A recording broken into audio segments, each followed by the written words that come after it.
নমস্কার বন্ধুরা, দেখো এই একটা রেসিপি করছি ইলিশ মাছের।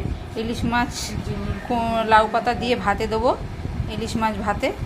তা এই যে মশলা দিয়ে মেখে নিয়েছি। মশলাটা তো তোমরা জানো, মশলাটা জানো। তা মশলাটা আর আলাদা করে তোমাদেরকে করে দেখাইনি, একবারে বেটে ফেলেছি। এর মধ্যে সর্ষে, পোস্ত, নারকেল সব দিয়ে একবারে একটা মশলা করে নিয়েছি। করে নিয়ে এই যে মাছটা মেখেছি সর্ষের তেল দিয়ে, নুন হলুদ সব দিয়ে একবারে মেখে নিয়েছি। মেখে এবার লাউ পাতার মধ্যে ভরে তারপরে এটা ভাতে দেবো।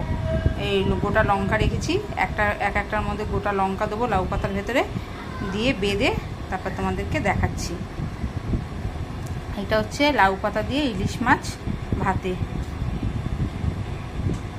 দেখো বন্ধুরা, এই যে ইলিশ মাছটা দিলাম আর এই যে লঙ্কা দিলাম, দিয়ে এবার এটা বাঁধবো, সুতো দিয়ে বাঁধবো। মশলা দিয়ে মাছটা দিয়ে দিয়েছি, এবার এটাকে ভালো করে মুড়িয়ে বাঁধতে হবে, নাহলে মশলাগুলো বেরিয়ে যাবে।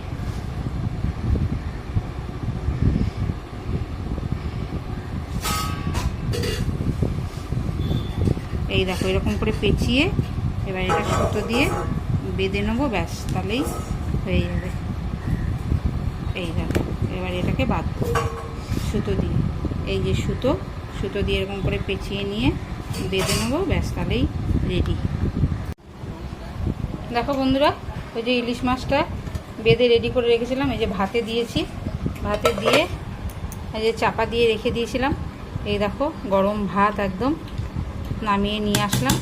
নিয়ে এসে এই দেখো ভাতের থেকে যে নামালাম, নামিয়ে এবার দেখো এটা এই সুতোটা খুলে দিলে পরেই একদম রেডি ইলিশ মাছ ভাপা।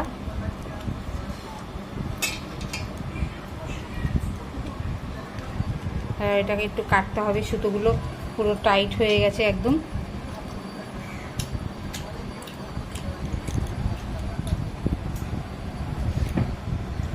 দেখো মা কেটে দিচ্ছে সুতোগুলো, নাহলে হাত দিয়ে ছাড়াতে পারছি না আমি, একদম শক্ত সুতোটা।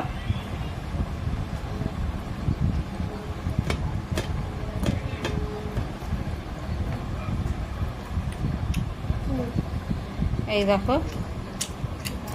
একদম রেডি হয়ে গেছে। এবার মা খাবে, মায়ের জন্যই করা হয়েছে, কেননা আজকে রবিবার। আমরা তো মাংস খাই, মা মাংস খায় না, ওই জন্য মায়ের জন্য এই ইলিশ মাছ ভাতে দিয়েছি। দেখো কত সুন্দর হয়েছে।